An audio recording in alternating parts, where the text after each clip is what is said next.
Hey everyone, welcome back to the Couples Therapist Couch. This is Shane Burkle, and today I'm speaking with Katherine Woodward Thomas, author of the new book, What's True About You: 7 Steps to Move Beyond Your Painful Past and Manifest Your Brightest Future. Hey Katherine, welcome to the show. Hi, great to be with you, Shane. Thank you. Yes, I'm so excited to talk with you again. I know most people know of you through your other books, Conscious Uncoupling and Calling in the One. And you've been on the podcast before talking about those, but I'm really excited about your new book. Boy, so am I. Truthfully, this book is about 20 years in the making, and it is the core transformational technologies that have calling in the one and conscious uncoupling be so powerful and transformative for people.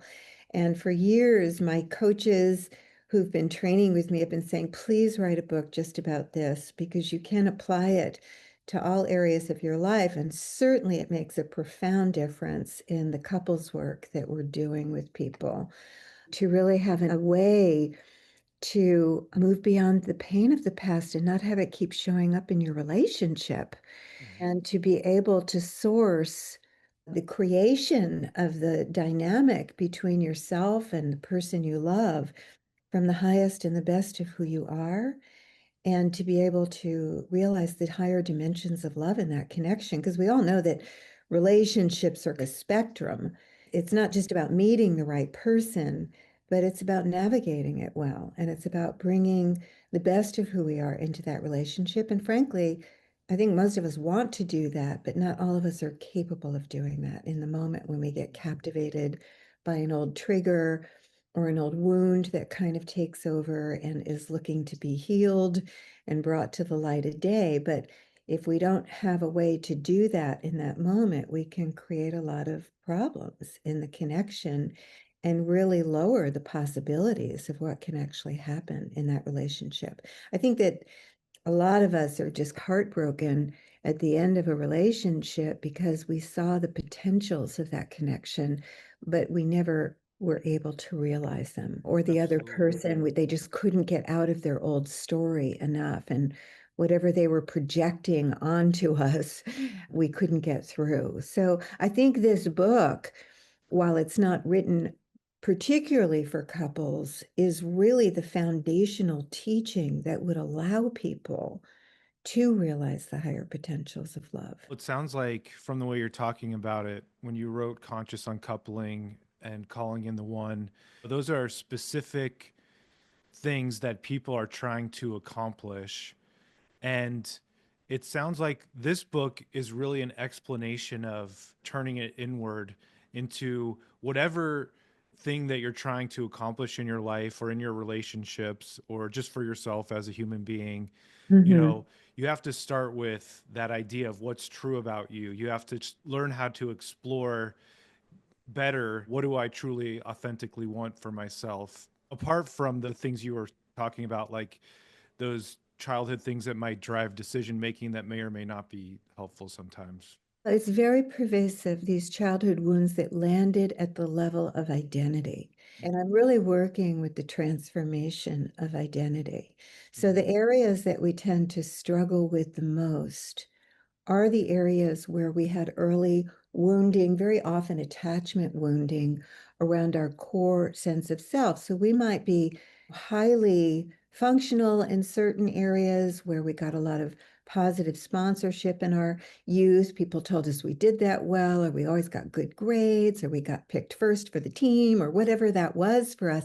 So we got a lot of relational sponsorship that told us we were good at that. So we developed a core sense of self that said we were good at that. We were safe to do that. We were going to excel and get a lot of positive feedback in that direction. The areas where we tend to struggle the most is where we didn't get that sponsorship and may have even gotten negative sponsorship. Who do you think you are? Or you just be quiet. Children should be seen and not heard, or whatever that message was. Or if you were too vibrant, you got squished down, or it hurt your older sibling, or these are early attachment woundings that then became an integral part of our personality, our defense system, and our projections onto others. So when we get scared, when we get threatened, when we feel disappointed by someone, we will tend to project that old story onto our partner, onto other people.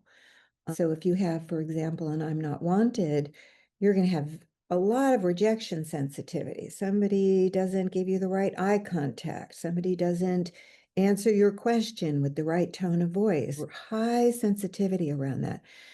That's because there's a projection that other people don't really want me. So I'm always like covertly pulling on that person to want me.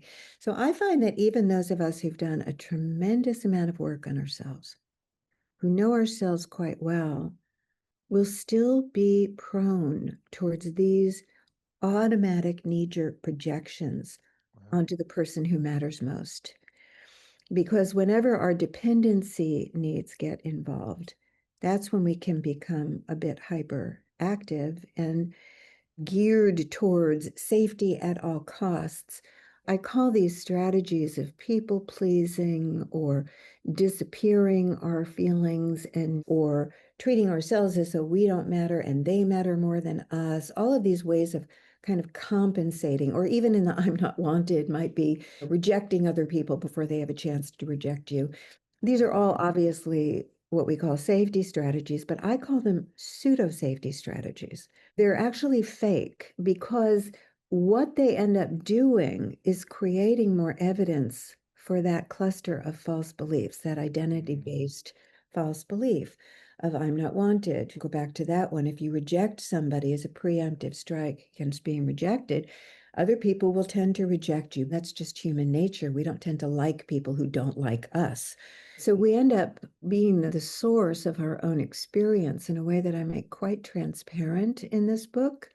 I explore 22 main source fracture stories, I call them, which is the original break in our heart, the original disconnect, what the meaning basically that we made about ourselves in response to the deficits of the caregiving that we were receiving. So it might be you were in the crib and your mother, as well-meaning and loving as she was, adhering to the wisdom of the day, which is just let babies cry it out. Mm-hmm. So from the baby's perspective, that's a panic because I have a need and nobody's coming to help me. And that then becomes a vulnerability that we might have later on in life to project that other people will not show up for me. And that becomes what I call then a pseudo safety strategy, because then I'm not going to need anybody to show up for me, which is not really human. So it always keeps us actually, if you're walking around, I don't need anything from anybody, I'm never going to be vulnerable with people, then you're alone in life. And that would lead to a bit of a low-grade fever of depression because we're not really built to be alone. So it's a Right. compensation that we keep recreating by not needing anybody, by not Yes. giving people access to our inner world, by never being vulnerable. So we really are the source of our own experience. And what I have discovered, I've had such a privilege, Shane, in working. I've had the opportunity because I've been online since 2007 teaching people in my Mm-hmm. courses. And so live, I've had the opportunity to work with tens of thousands of people in the last 17, 18 years, which is a very privileged position. So I had my years in private practice, but then I had all of those years also of teaching people and getting into the trenches of really getting how this works. We can know about our beliefs, we can know where they come from, we can know the imprinting of our unconscious, but it doesn't necessarily give us access to change. I like to say that therapy can save our lives, but it doesn't necessarily change our lives. Okay, that's a loaded statement to make. Yeah, I want to start before we talk about the change, Yes. because that made me really interested in that. But I am interested because I feel like a lot of us, including myself, are walking around feeling like I'm a conscious adult who's making decisions for myself. But I feel like there's a lot of unconscious stuff that's coming into reality all the time. Like you said, I imagine a lot of people aren't even aware that they have some people pleasing tendencies, that come from something that happened to them growing up in their family as a child or whatever. And they walk through the world believing that people are responding to them, or if people would just change, then they could be happy or whatever it is. Would you say it's like the more we move into consciousness about those aspects of ourself, the more we can make authentic decisions that feel more in alignment with our true self? Well, that's the ideal, right? For sure. I think the knee-jerk reaction is when you see yourself behaving automatically in a way that is reflective of one of those pseudo safety strategies, giving your power away, for example, or not speaking up, or somehow underpresenting yourself so as not to be a threat to other people. All these ways that we self betray our true selves, our authentic selves. I think that the first knee-jerk for most of us is to go back and say within ourselves, like, what is wrong with me that I keep doing this? And then want to go back and analyze it more. I think there is a myth that if we understand something enough, we understand the origins of something enough, if we grieve the past enough and what we didn't get, that somehow we're going to stumble upon our way to a more liberated future. And it doesn't quite work that way. And the wonderful thing about being older, and I'm older than you, I'm 68, so I started therapy when I was early 20s. So I'm my own guinea pig. I saw what happens after 20 years is you're still trying to figure yourself out inside of fixing what you think is wrong with you. So that's where I really transformed my own life after all these years of doing a lot of good work and work that certainly did save my life in many ways, work that was made slow and steady improvement. I think it's very important actually to go back and connect the dots and grieve what you didn't get. I think the first time I ever really started to do that in my early 20s, I cried for what felt like years every single day. I had to go through the grief of that early childhood wounding and what I didn't receive and face that. And that was a form of reclamation for myself. So it's not an either or world, but I like to say that healing is the domain of the past and transformation is the domain of the future. I like that. So what it means is that life didn't really change for me. And I see it over in my students over and over again until we have the courage to articulate the future that's literally outside of our current identity to have, that we might not have any evidence for, to go for a future in an area that's been really difficult for us, and to just claim that future, to start with the future, and then to begin to vision what it will feel like, look like, smell, sound like, as though that future's already fulfilled, and to begin to expand our sense of self to match that future. Hmm. So we're following the gumdrops in the forest, looking at the desires we have in our heart. Now, for this tribe here that you've gathered, that's going to be to have a great relationship, to have a loving relationship, a healthy relationship, or to help people have a great relationship. So a lot of couples are getting stuck because they keep going back and they try and sort through their problems by explaining where they came from, Mm-hmm. by explaining why they are the way they are, and hoping that their partner understands them. And then there's also this idea that we somehow have collectively that if that pattern is duplicating in the relationship, that it's our opportunity, it's our desire to heal that pattern. It's only coming up so we can heal it. But I have to tell you that for myself, I have never seen anyone duplicate abandonment, abuse, betrayal, and have that be a healing experience. That is a re-wounding experience. What do you mean by duplicate it?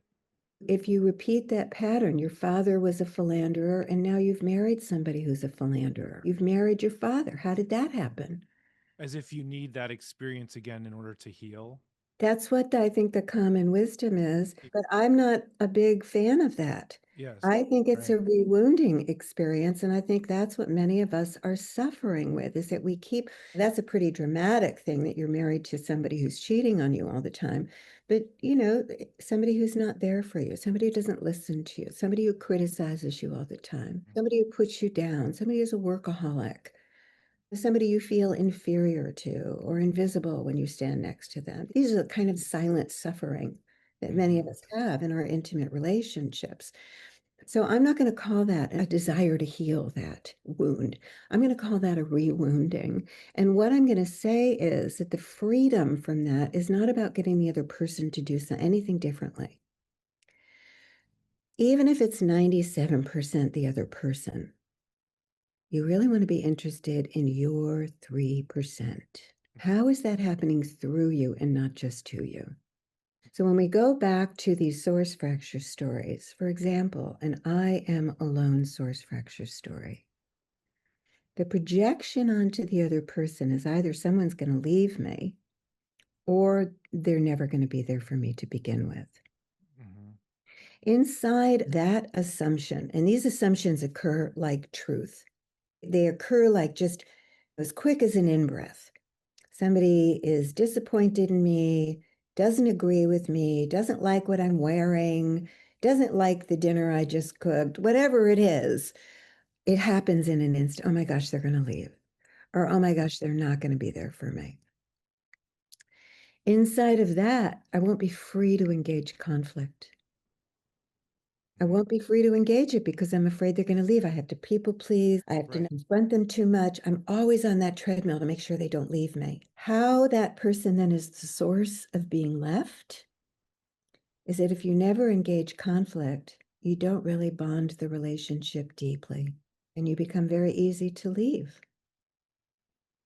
So out of all the 22 beliefs, I'm not wanted, I'm not safe, I'm not good enough, I'm too much, I'm crazy, all of these kind of core beliefs that we have about ourselves in the area of relationship will cause certain ways of relating that are organic to that center, that literally generate that pattern, that enroll the other person into their role, set the other person up. Some of us are struggling because we feel like I'm being set up by my person's history Right. and I'm powerless over here. Can't they see it? Can't they get it? That's not what's happening. And we try and explain it, but we don't really have the language to help them to see it clearly. So a Mm-hmm. lot of us are in relationships where we are rewounding each other and we're trying desperately to explain our way out of that paper bag. And what I'm actually looking at when I see that we are repeating patterns is that we're missing the development to do it any differently. So, for example, never engaging conflict or avoiding it like the plague because my parents were constantly in conflict and it was toxic. I never actually really learned how to bring things up in a way that might be an opportunity for the relationship to deepen through the differences as opposed to do harm to the Mm-hmm. connection. And inside of that missing development, I don't have an opportunity to do it any differently. And the future is then predictable. So inside of these source fracture stories that get triggered, that story is a very fixed sense of self. And it is a self we will default to over and over again. We all have our own flavor of it. One of the ones that I have in my relationship today. I am the creator of this work. I've been teaching for over 20 years. I've had thousands of students, and I still will go to, oh my gosh, Michael's going to be mad at me. Now, it is so unfair to Michael because he's not really an angry guy. It has nothing to do with Michael. Sometimes Michael does get mad at me, which is probably a really healthy thing. Mm-hmm. Probably has Right. good reason to get mad at me. But it's not my projection. I would say that 9 times out of 10, he's not. So now I know that's just the story that comes up. And it comes up not just as a thought, it comes up in my belly, like a Mm-hmm. feeling like, oh, I'm in trouble, which was my mom, because my mom was always mad at me as a kid, but it's not Michael. So we do have this kind of somatic memory, and we Mm-hmm. need to work with that self. So it's not just about ignoring that self, and it's about me saying to that self, sweetheart, you're okay. Look, Michael might be mad at you, but that's healthy. That's okay. He's not going to leave you. Mm-hmm. He gets to be mad at you, but I don't actually think he is mad at you. Let's ask him. Yeah. So I'm containing myself I'm Mm-hmm. not asking Michael to never be mad at me because I have a wound here and you can't get mad at me. That's where relationships get really gnarly and confused. So health is the North Star. Health looks like it's safe to be mad at each other. It's safe to say no. It's safe to set boundaries. Nobody's going to punish the other person. Nobody's going to leave. You're not going to leave. You're not going to punish. We're going to be big, grown up people and tolerate the disappointment and cultivate respect. In order to do that, it is our task to notice the consciousness we drop down into and to form a relationship with that part of ourselves. It's always a younger, wounded self that is tender, kind, compassionate, but also rigorous. No, you don't get to bring that here because Mm-hmm. that's not healthy and that's Right. an unreasonable expectation. But I've got you, honey. I've got you, sweetheart. Mama can handle this. You got to talk to Mm-hmm. yourself. And then you have an opportunity to come in as an adult and do something like ask Michael, are you mad about that? Mm-hmm. Are you upset about that? What's upsetting you? Is there something I'm not seeing? And then we can talk about it. Usually Michael will laugh and say, no, I'm not mad at you. I'm actually glad you're doing that. It's usually Right. the opposite. But that's what actually, now we're liberated to realize the higher potentials of love, Yes. right? Yeah. And as you were saying that, I was thinking about how many people come into therapy and just feel so stuck. They feel, and it makes sense as you're talking because the story is coming from within them, right? And they're Yeah. thinking to themselves, oh, my partner's going to be angry at me. If they, especially if they don't talk about it or bring it up, there's this stuck feeling. There's no way I can ever work with this, or I'm waiting for my partner to change in order for me to be okay. There's a lack of empowerment feeling with that. I think we have to be very careful of that. The idea that if the other person changes, then I'll be okay. Because our 3% is a pretty potent 3%. Oh, I'm projecting onto my partner that they don't care about my feelings and needs, that I'm inside of this feeling of invisibility. I just assume they don't care. And by the way, when we're assuming something, we actually are relating to that idea as though it's true.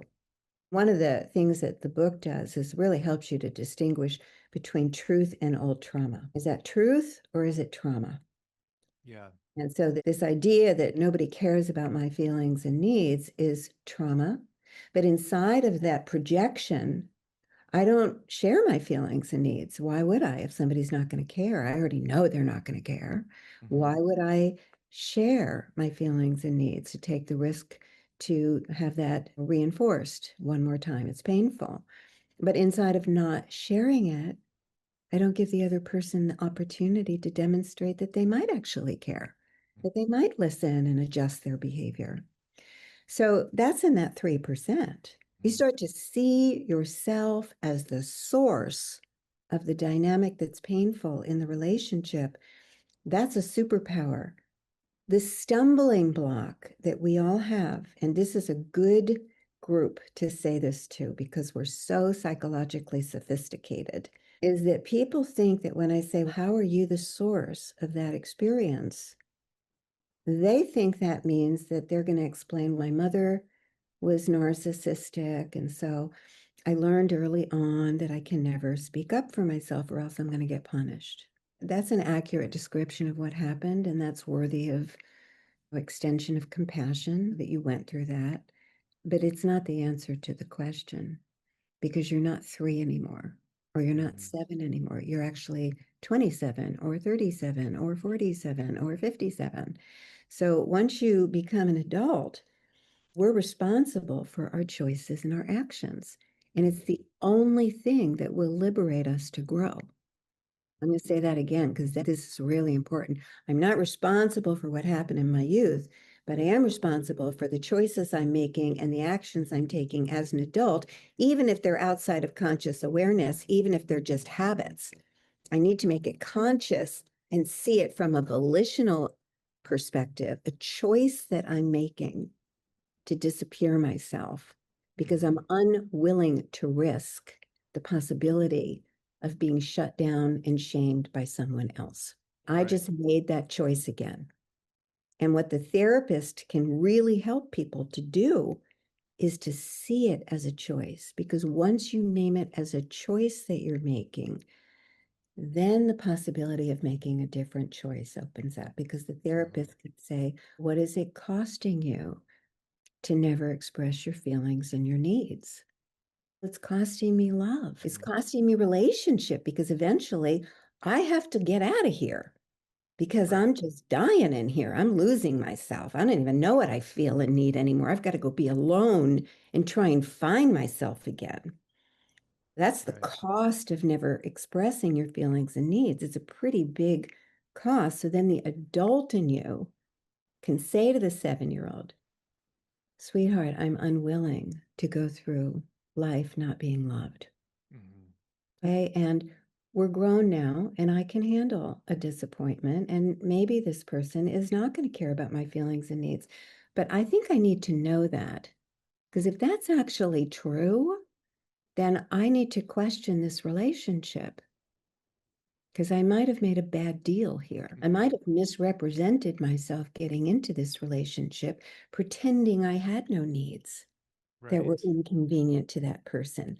And now I'm faced with the consequences of that. So you want to actually really be interested in your 3% because that's where freedom lies. And sometimes that truth is a difficult one to own and to Mhm. take responsibility for. But the truth is what sets us free. Yeah. Like I could be living with a belief that I'm unlovable, and I could think that's actually a truth in the Mhm. world, the relationship, that I'm letting those parts of me drive decisions and behaviors that I'm making that will cause behaviors in the other person perhaps that reinforces the idea that I am unlovable or unworthy of love.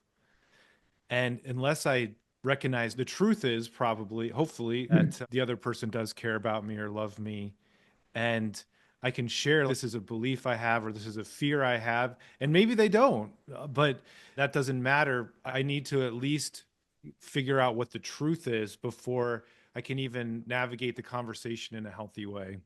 Absolutely. Beautifully said. I love that example. Mm. And I'll give you one more piece of it is that if you're in a relationship with someone who does have a very low capacity to love someone, and that's a developmental deficit that people sometimes have, they're very self absorbed, or they're in so much pain themselves, or for whatever reason, they just have a very small and underdeveloped capacity to love. A person who feels unlovable might choose that. In the beginning of distinguishing these 22 source fracture stories, I used to call it an identity structure because very often from that sense of self, we will lock in life structures that relationally mirror that story back to us. So in the invisibility, you might marry a narcissist, right? Mhm. So then you have I somebody see. who doesn't really see anyone other because they're not developmentally enough to recognize that there's actually two people here as opposed to one person here. So we do lock in professions that way. Mhm. A lot of therapists, by the way, I'm invisible. What a great structure for I'm invisible. You have x-ray vision into other people, but it's not part of the game that they see you back. Because we all have these kinds of vulnerabilities. Even those of us who grew up in relatively safe and secure homes, consciousness is always being developed at the level of identity. So it could happen with a teacher, it could happen with a group of friends when you're young. Identities form, I think, up through the age of maybe 21. There's different identities for different aspects of life. Very often in relationship, we're talking about that really early attachment figure, but we're also talking about your teenager social self, how Mhm. people feel about you and whether boys like you or they don't like you, or maybe you're gay and will people accept you or not accept you, all of those vulnerabilities. So the other piece about that is inside of the I'm not lovable story, there tends to be a deficit in knowing how to love yourself. So you'll Right. always put other people first. You'll be very good at loving other people, but you'll have patterns of self-neglect that are an internalization of the experience you had as a child. We tend to parent ourselves the way we were parented. Most of us are hip to that idea now. So if you look at it in terms of our relationships with others can never be any better than our relationship with ourselves. This is also not about trying to get the other person to love us. It's about saying, hey, wait a minute, I'm going to learn how to love myself. Mm-hmm. We have actually a practice for that, which actually is a practice for all of us, not just those of us who have that I'm not loved tendency to collapse into that story when we get disappointed or threatened, or when our dependency needs kick in. That's a big one. So you start to need somebody, which is how the universe designed us all. But is to just say to yourself in the third person, studies are coming out that show that if we speak to ourselves in the third person, we can regulate ourselves more. We begin Mm. to differentiate between our adult selves and our younger selves much more Yeah. quickly and easily. So you can call yourself sweetheart, or you can call yourself by your name, or maybe the name you were called when you were a kid. So I might say, Kathy, honey, what are you feeling right now? Imagining a childhood like yourself as a child. Sometimes, if you know the age of that self and you have a relationship, you can do things like imagine that child is sitting on your lap, or you're holding that baby and you're rubbing that baby's back, or you've got your arm around your teenage self. Some people have a hard time doing this, and I do externalize it that way. Do you have a niece or a nephew or any child that you care about? Can you imagine them there? Now, see if you can put your face when you were young there. Just put your hand on your shoulder and say kindly, Kathy, sweetheart, what are you feeling right now? That does help. And it begins to access a certain capacity for regulation, but it's also a way of learning to prioritize yourself, to get to know yourself. What are you feeling? And not how are you feeling? What are you feeling? I'm feeling a little lost right now. Mhm. And then you might say, okay, I'm right here and I see you're feeling really lost right now. Try and fix it. You just be with yourself. It's a certain mindfulness. And then you say, and what else are you feeling? I'm feeling disappointed. Wow, yeah, of course you are. I can see that you're feeling disappointed. And then what else are you feeling? You just stay with yourself. Then you get to the next question, which is, sweetie, what do you need? I need an apology. You need an apology. Okay, I see you need an apology. You don't have to give yourself what you need. What you're giving yourself is the gift of your own attention and validation that your needs matter. They're important. Whether or not you can fulfill them is another thing. Yes. Sometimes Yeah. it's enough just to say, I get it. You need an apology. That makes so much sense. You say, what else do you need? I need to just regroup. I need to get centered again. Mm-hmm. Okay, good. You need to get centered again. I got that. Good for you. So this is the remedy for not loving yourself. You have to do it in yourself. It's not going to shift in your relationship with others. Others are taking their cue from us. Looks like it's happening to us.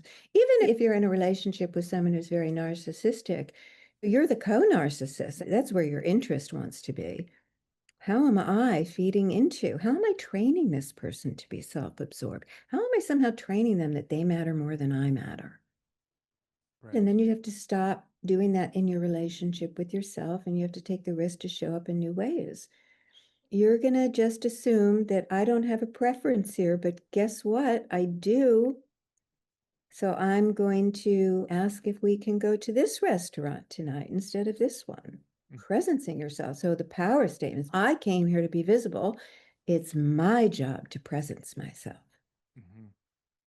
Yeah. And would you say if someone can learn how to do a good job taking care of that child part of themselves, they're beginning to give the healing is about giving themselves what they needed at the time so that they're not continuing to expect it from their partner to think, I need my partner to give me this love in order for me to feel okay.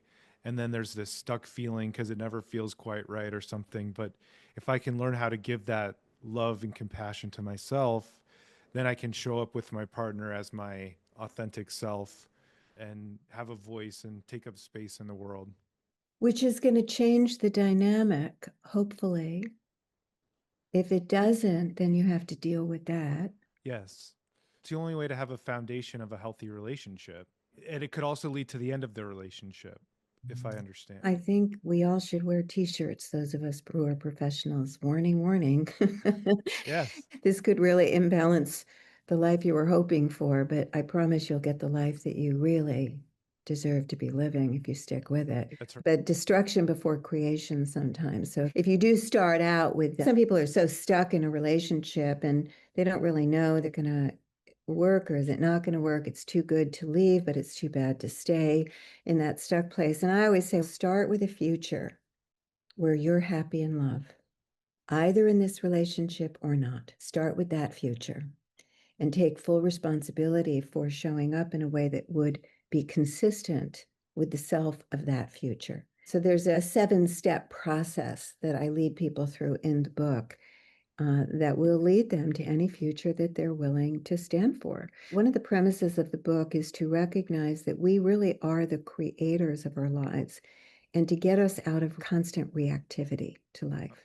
And we're talking about activating our co-creativity with the universe. So we're standing to have healthy, happy love.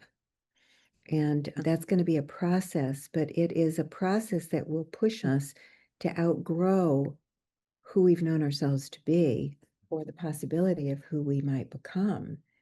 And very often when people do this, the whole relationship transforms. Yeah. I've seen that time and time again. I think there's so many people always have the question. Let's say that there's someone in a relationship with a person with narcissistic tendencies, like the example you were talking about, and that person begins doing their own work and getting healthy and having a voice and saying what restaurant they want to go to. And I think people start to get, there's that feeling of this could lead to the end of the relationship. I'm no longer playing the game by the rules that we were once playing by. I'm Right. feeling better. I'm feeling healthier. I'm having a voice.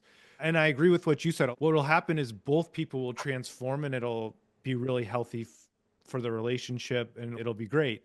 But sometimes people end up feeling, what am I supposed to do if my partner doesn't change? Yeah. So let me just give a tip on this.